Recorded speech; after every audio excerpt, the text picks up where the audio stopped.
IBS irritable bowel syndrome, इसको हम naturopathy के अकॉर्डिंग और लाइफस्टाइल से कैसे ट्रीट कर सकते हैं, कैसे क्योर कर सकते हैं, उसके लिए हम जानेंगे आज बहुत ही सिंपल टिप्स। तो नेचुरोपैथी क्या करता है? नेचुरोपैथी आपकी जो गट है उसको हील करता है नेचुरली। कैसे?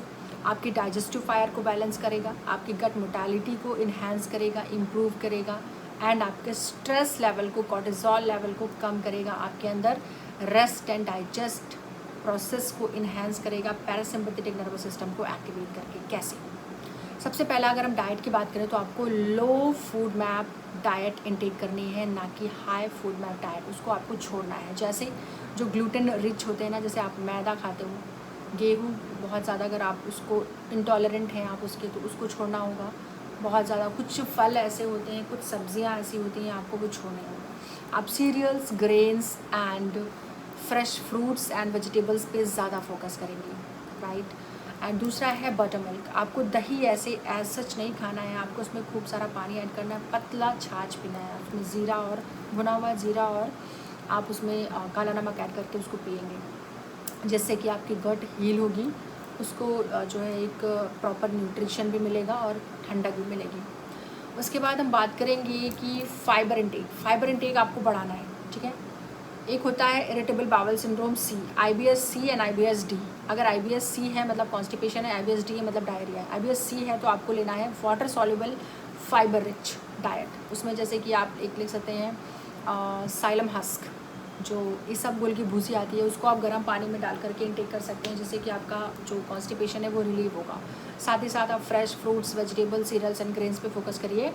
आप ग्लूटेन रिच डाइट को हटा दीजिए एकदम। दूसरा है irritable bowel syndrome D, IBS D.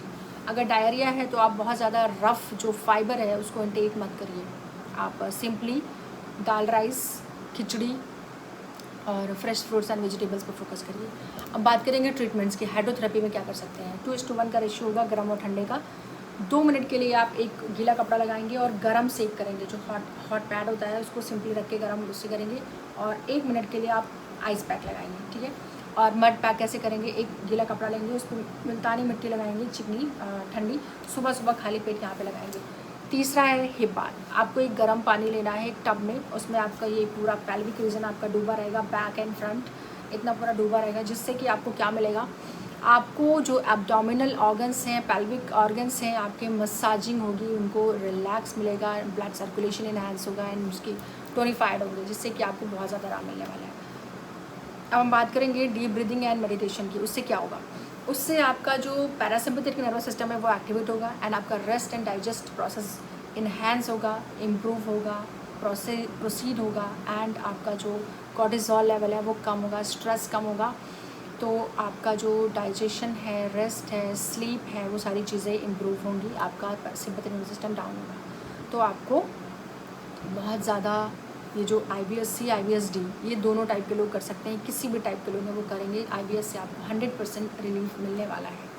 उसके बाद हम बात करेंगे योगा पोजेज़ की। योगा पोजेज़ में आपको क्या करना होता है? पवन मुक्तासन। पवन मुक्तासन क्या करता है? पवन मुक्तासन आप करोगे तो जिससे कि आपकी गैस और ब्लोटिंग बहुत ज़्यादा रहती है वो रिलीज़ होगी। दूसरा है वज्रासन। खाना खाने के तुरंत बाद आपको बैठना है वज्रासन में 5 से 10 मिनट के लिए, जिससे कि आपका जो डाइजेशन है वो इम्प्रूव होगा। एंड तीसरा है कैट एंड काउ स्ट्रेच, जिससे कि आपकी पेल्विक एंड एब्डोमिनल ऑर्गन्स की मसाजिंग होती है। तो फटाफट से ये करना शुरू कर दो। और ज़रूरी नहीं है कि हर किसी को सेम चीज़ सूट कर जाए, तो इसलिए पहले बॉडी को अडॉप्ट करने दो कि आपके अंदर क्या चीज़ें आपके अकॉर्डिंग चल रही हैं सही तरीके से। उसके बाद आप डिसाइड करोगे कि आपको IBS सी है या IBS डी है, आपको ये चीज़ें सूट कर रही हैं कि नहीं कर रहे हैं, आप किस चीज़ के इंटॉलरेंट हो, आपको वो पता करनी है। देन उसके बाद आपको चीज़ें फॉलो करनी है। तो फटाफट से इसको लाइक, कमेंट और फॉलो करो, और शेयर इतना करो कि लोगों तक पहुँचे और धीरे धीरे उनकी IBS की प्रॉब्लम ख़त्म हो सके। Take care.